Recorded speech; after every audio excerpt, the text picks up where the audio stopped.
Welcome back to Crafting a Meaningful Life. And do I have a story for you today? I totally do, because we're going to talk about storytelling. Now, if you've watched this podcast before, you know that I know the power of telling stories. And I'm bringing on a guest today that teaches about storytelling and the power of it and how we can use it in our individual lives to use us to move us from point A to point B to point C and on down. Erin, welcome, and thanks for being on my podcast. Oh, well, thank you so much for having me. It's really a pleasure to do this with you. Oh, thanks, Erin. This is Erin Holmes, and she is a professor at Brigham Young University. And you're teaching, Erin, a very special class there that just really intrigued me and woke me up. So let's tell our listeners a little bit about what you're doing. Yeah, so right now I'm preparing a study abroad experience in London at BYU's London Center. And the focus is on unexpected connections between theater and media arts and the social sciences. And the unexpected connection for me and for my colleague in theater and media arts is storytelling. So really, all of this started when she and I were both in London on different study abroad programs, focused on the things we were doing, and we just kept bumping into each other and getting to know one another and enjoying each other's company. And we started to really appreciate the opportunity to learn from each other's expertise. And we just started to brainstorm how we might get together some other time. And all of those things collided in an opportunity for us to take students to BYU's London Center. And we started to develop this curriculum. Well, it's an amazing class and an entire curriculum. And I just got home from Austin, and I flew back and was taking my Uber home. And this is the second time I've seen it in an Uber now. On the screen behind the passenger seat, there is a screen, and it pops up and it says, "Would you like to know my story?" Oh, interesting. And I thought, well, the driver's story? And then it came up and said, "Yes, I'm Lucas, and I'm the driver of your Uber today. Would you like to know my dreams?" And I just thought, what interesting questions he was asking me to really have me click on his, I want it. And I just reached right up and clicked right on it. What are your dreams? And he was able to share that with me. I'm an Uber driver now, but my dream is to attend blah, blah, blah. And to actually, and I thought, this is just an Uber ride home from the airport. And yet it was an opportunity for him to tell me his story. Now, I know the financial piece behind that. Of course, if we connect with the Uber driver, we really like the Uber driver, we're probably going to tip more. I understand that. But I thought it was an engaging idea that the way to make that connection was for me to read about his story. So let's share with our listeners a little bit how you and I became connected and this upcoming launch of this program that we're involved with here in Utah. How did you become involved with She Can, I Can? So through storytelling, that's how I got involved. So basically, in a way to prepare for the curriculum I will be offering at the London Center with my colleague, I ended up taking a class, another Unexpected Connections class on storytelling in the fall.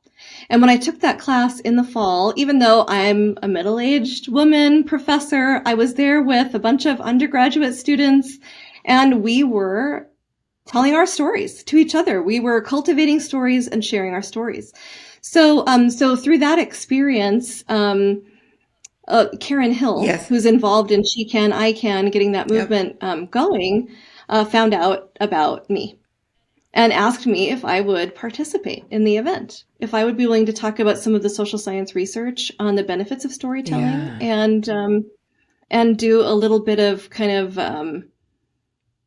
workshopping of the storytelling. And I think when I think about the title of this new experience for women, and particularly younger women, She Can, I Can, which is exactly what both of us try and do. And most people, when we're telling a story, we tell a story that people can relate to, and then we tell about the success at the end. And what people know is then, well, if Mary can do this, I can do this. If she can do it, I can do it. For 13 years, I had a cooking show on PBS. And at the end of every cooking show, I would say the exact same thing. Now, if I can do this, who is not a certified chef, you can do this. And it was telling that story that I can, she can. Do you find that theme carried a lot throughout the art of storytelling? Yes, I do. I think one of the most important aspects of storytelling is the empowerment you're talking about. But I think what makes that kind of empowerment possible in storytelling is that we actually are connecting with another person through their story. No matter how different we might have thought that person was from us when we heard maybe the first little tiny tidbit of their story or when we first saw them, as we sit, as we listen, like really being present with them in the presence of their story, we begin to feel and to think about the aspects of them that are like us. And we discover that we have these points of connection. Sometimes we even foster this beautiful trust and this sense of community. The more we listen, and then the more comfortable we feel in their presence, the more likely we are to also share our story. Open And up. it's just this beautiful cycle. Yeah, it's an opening up. It's a vulnerability to another person's experience. But one of the things that neuroscientists have found in storytelling is that when we're actually engaging in someone else's story, when we're listening, we're doing something cognitive. I mean, our attention, our focus, those things are really present, but we're also doing something affective. We're also feeling. We are feeling what it is they're describing. And when we're connecting our thoughts and our emotions in that deep way, that is what facilitates transformation. As a public speaker, I can actually feel when that happens in front of an audience, when they make that shift from just listening to me and also looking on their phone to when suddenly they put their phone down and they begin to relate to what I'm saying. Twice now I speak at a domestic violence retreat for women who are have survivors of domestic violence. And I come in looking like I do, usually dressed very nicely, blah, blah, blah. And they're sitting there and they're thinking, what could she possibly know about what I'm going through? And then when I tell them that actually I'm the one that started the very program that you are in. And little did I know when I started that 7 years later, I would be there myself. And when they start to relate to you, then they begin to listen to you. And it's such a gift that everyone has. It's not just people who are speakers or professional storytellers. It's everyone. Everyone has that gift of storytelling. So that day, how do you think you're going to go about teaching this to those 300 to 400 women that are going to be there about how they can connect with their ability to tell their own story? Well, one of the beautiful things that Karen has designed that I think will be a really important teacher for all of us is that event will start with some women who've prepared their stories. And so we will begin by just sitting and listening. And I think that act alone is going to begin to teach us. Absolutely. I'm just really convinced of that because that's what I've experienced myself in the classroom that I was in and in other spaces where I have just had the wonderful privilege of hearing other people's stories. So I think that'll be the first way we do it, just by listening and feeling and thinking with those women as they share their stories. I think you said a key word there, and that is feeling. Because it's one thing to listen, and it's another thing to actually connect with someone so they feel it. They absolutely feel it in their heart. Karen Hill had sent me clips of 3 of the stories from your class of women who were, after having taken the class, they were now sharing their stories. And I just thought, okay, sharing story. But I was mesmerized. I thought I'd listen to the first little clip of each one. I listened to the entire thing because I felt what they were feeling. And I thought, here I am at 70, These kids are in their 20s, but I related to every one of them. And Oh, absolutely. yeah. So there were three things we talked about in our class that I think really help us share a story in this kind of powerful way. And I'm really convinced of these principles. And one of them is that a great story begins with some kind of need or problem. Uh-huh. The second is that the arc of the story has to develop in a way that allows us to see the development of that need or problem, but also moves us to this third element, which is the insight that we've gained. It is about And insight. when we follow that kind of trajectory or pathway, or maybe we could call it a journey, a narrative arc, there are probably lots of titles we could give it. But when we do that, that is what actually facilitates, I think, our ability to listen well, but also actually transforms the storyteller. You have to figure out for yourself, what are the elements of my story that I want to share? What makes the elements of this story meaningful to me? Mm-hmm. And how will they actually help portray the insight that I've been trying to gain? Mm. And one of the other things we learned is that a story doesn't have to be entirely over. In other words, I don't have to have all of the answers to have some kind of kernel or insight in my story. In fact, sometimes the most effective stories are the ones where we actually vulnerably share that we haven't figured it all out yet. Yes. We don't have all the answers. I think I shared with you when I talked to you before the podcast that the most powerful one of those three stories was the last one, because the other two had resolution and what they had learned and how their life was now. This one, and I was waiting for that with the third one, but she said, and I'm still in the middle of it now. And suddenly her vulnerability was so apparent. And I just wanted to jump into the camera and put my arms around her and say, I get it. I get it. You're so brave. You have so much courage. I know you don't feel like you do, but look what you shared with us. And it was just mesmerizing to actually see someone say, and this is where I am now. Mm-hmm. She's much better than I am. I'm still in the middle. Yeah, I'd like to talk about those, but not here. Yeah. Yeah. You know, when you told me that before, I was thinking about the experience of sitting there listening to the story. And my daughter, who's also a college student right now, was there listening. And I know that she was teary, really connecting with the woman as she was telling her story. But at the end of the storytelling session, that woman who shared her story, her brother was there in the audience. He came up and he just gave her this big, huge, heartfelt hug. And I could feel as if I don't even have a brother, but as if I had a brother who was putting his arms around me, loving me, connecting with me, and showing his genuine support for me, what I'm going through. And it was just such a beautiful thing to watch. And then my daughter, who didn't know this student at all, wanted to also give her a hug. She had the exact same kind of feelings that you were having and that this young woman's brother were having. And what was beautiful about that is being in a room where you watch that happen, you feel that yourself. Yeah. Not only that you want to give her a hug, but you feel like if other people heard your story in this kind of space, they would care about you that way too. I dreamed. And you really do not feel alone. No. It's amazing. I dreamed in my mind that that's exactly what happened after the camera went off. That people embraced her as I wanted to. And I just knew that people had done that for her. And so I'm so happy to know that my dream came true. Your dream came true. All those things you were experiencing are just another manifestation of what everyone in the audience was experiencing.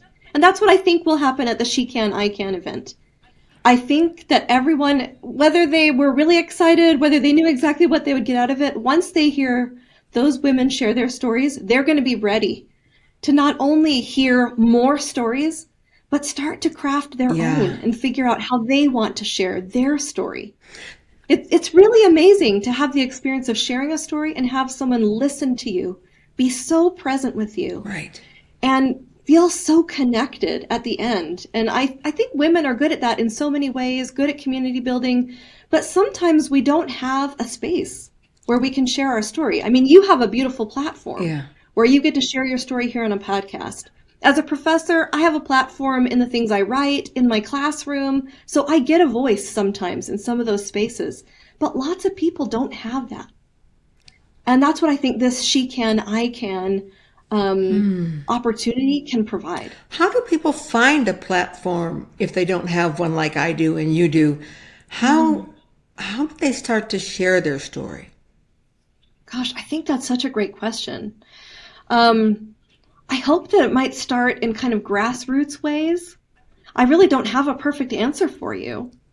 But I hope that through those kinds of grassroots ways, like who are your neighbors?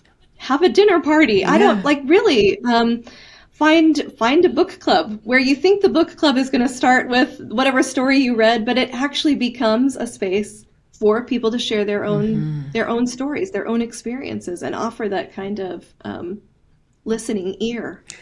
I think I would suggest, as someone, I think back to when I first started sharing stories, probably in college, and I tried to find a safe place I knew where people loved me and embraced me and not just show up in a student union and sit down next to someone and say, "Hey, I have a story for you." Do you know what I mean? Sure, yeah. And so that was in my dorm room with my roommates. And that was a safe place for me to begin to share that. And then from there, it became a women's group that I belonged to, as you know, about Relief Society, where you can share different things like that. And then, in groups with just maybe a friend, you're going to lunch or something with someone. And then when you get really brave, you'll share it in a big group with mixed adults and men and women and see how that goes. But you begin to shape, I did, of what was interesting and what was not. And I think this is probably part of what we're going to teach that day at She Can, I Can, and what you teach in your class are the essential elements of the story. Too much detail can kill it, but not enough detail doesn't open enough and give you the basis for a story. So how do people begin to craft their story that way? Well, I think part of it is just offering your story to other people. So we did a ton of workshopping in our class, and I plan to do that with my students too. And what I learned about workshopping is that you get to be with someone, share a part of your story, share a little scene that you think might be compelling. And as you do that, you get the opportunity to actually see how are people responding? Are they laughing when you think that maybe they should be laughing? Are they actually tearing up at something that you think is worthy of tearing up? And if that's not happening, that's when you realize it's time to go back to the drawing board a little bit. I remember. So I think workshopping is really valuable. Oh, I think if you could take a storytelling workshop, that would be such a great gift because you have that feedback and an open platform. But if you don't have a workshop, sometimes you just have to go on, okay, who are my friends? I remember, and I can remember when I was first speaking to public in my public speaking career, and I would tell a story about learning to type on a Smith Corona, and now I have to use a computer, and everyone in the room would laugh. Then there came a point where I would say that, and no one laughed, and I had to stop and think, okay, why is that? It's because no one in the room knew what a Smith Corona was. They didn't know what it was. They weren't connected to typewriters. They had no concept. So I had to kind of go back, erase Smith Corona. Have you ever seen those old typewriters you put with your things? That's where I started, So be very proud of me that I'm using a computer. You know what I mean? Well, I am proud of you that you're using a computer. Well, along with workshopping, I don't know. I'm not paid by this company or anything like that, but there is a book that we use to help our students learn how to tell a story. And the book is by the Moth Storytelling. I've heard of company. them. I think it's called How to Tell a Story. I think that might actually be the title. Had I been thinking about it, I would have the book here and I would show you the cover of the book. But I wasn't thinking about it in preparation for this.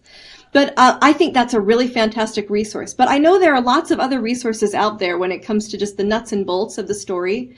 But I guess what I really hope listeners will recognize is that there is power in telling your story that is not connected at all to, you know, being a perfect rhetorician Right.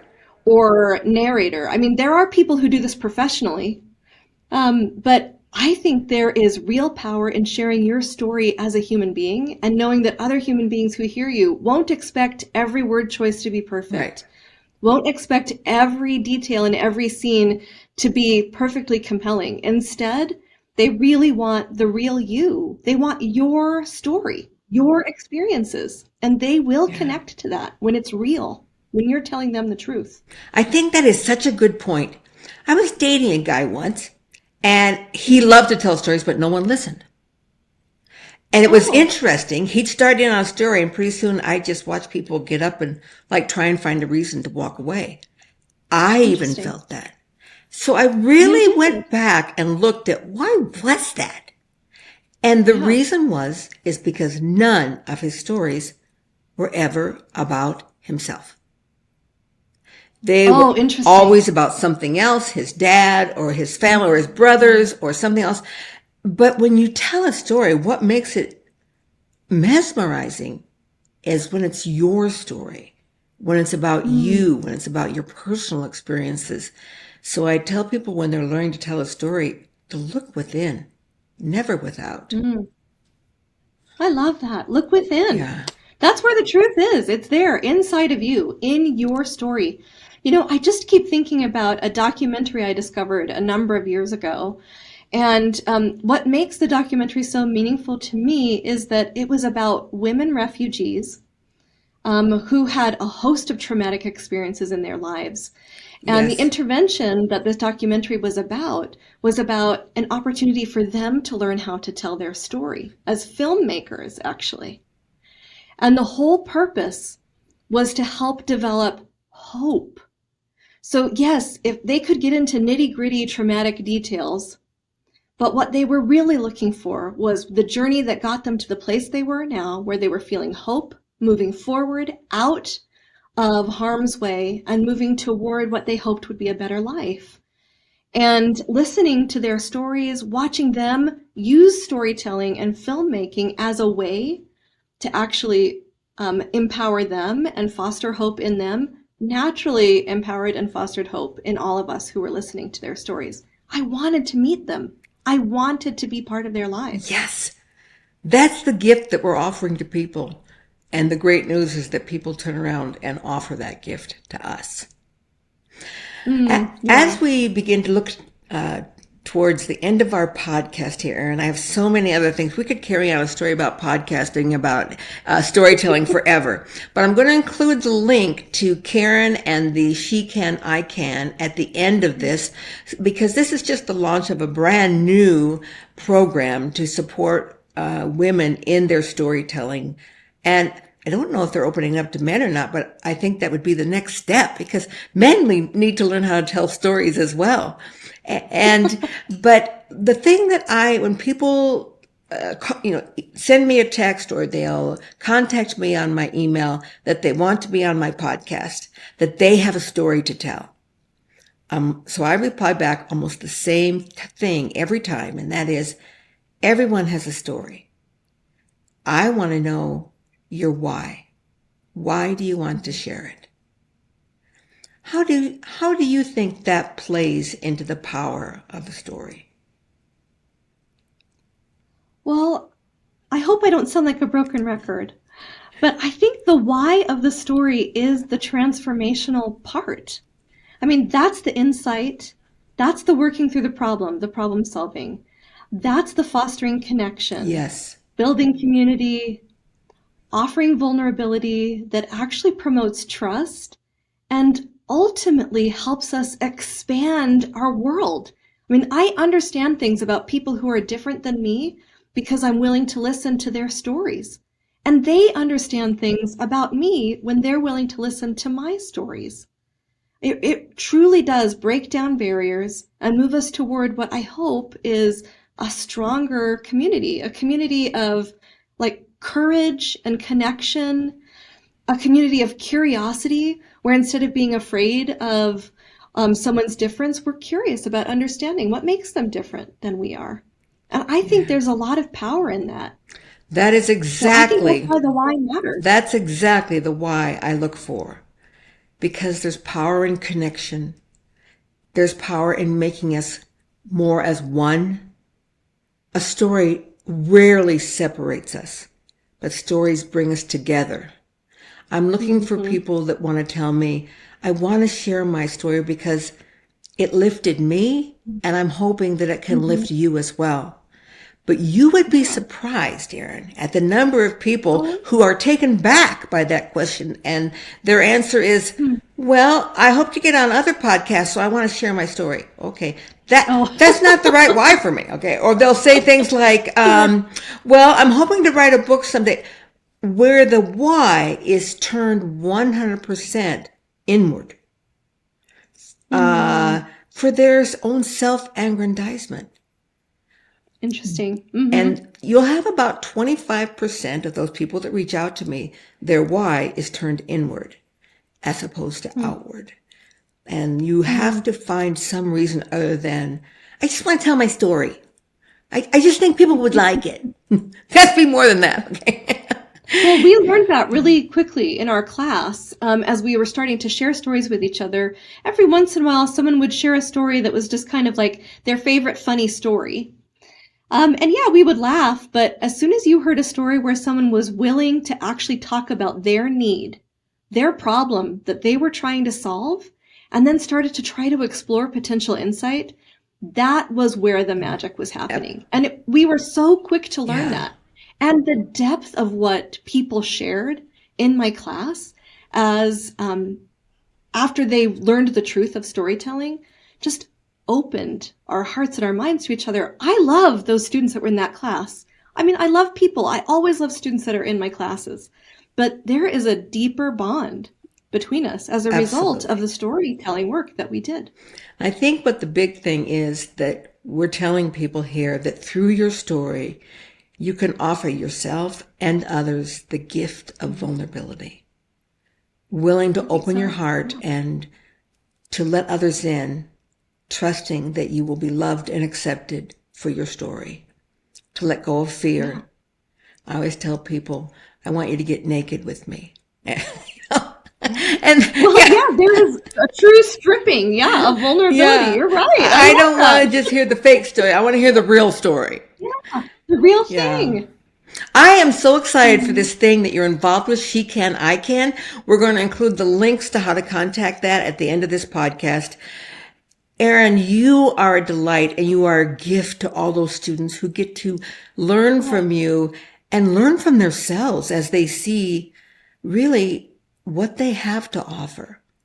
And oftentimes I find when people tell their stories, it isn't until they tell them they realize, oh wow, I moved from point A to point B, and then when I learned that I had this other horrible thing that happened to me, but I realized that that was going to be a gift because I looked back at point A and I realized that I'm going to go on to point D. And it becomes this snowball effect of oh never yeah. seeing your struggle as a failure, but seeing your struggles as your gifts. And Mm. that is what I try and bring every single week. And you, my friend, have been on a great journey with me. Oh, well, thank you. Thanks for letting me share it with you and be part of your journey. It's been lovely to meet And you. I look forward to seeing you at the event, and we'll share together some wonderful stories at She Can, I Can. As I As we end this, my dear, dear listeners, I want you to think about your stories and the stories that you have that you can tell your children, stories maybe that you've not dared tell your partner, stories that you've wondered if you could even go to your parents and tell now that you're a grown woman. Would your children be able to connect with you more if you told them a story? My grandson, when we're together riding in the car, he's 5, and he always says to me, Grandma, tell me a story about when you were little. That's his favorite thing.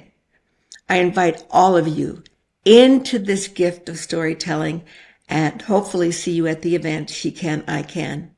And until next time, remember that each and every day is our opportunity to craft a meaningful life. Namaste. Crafting a Meaningful Life.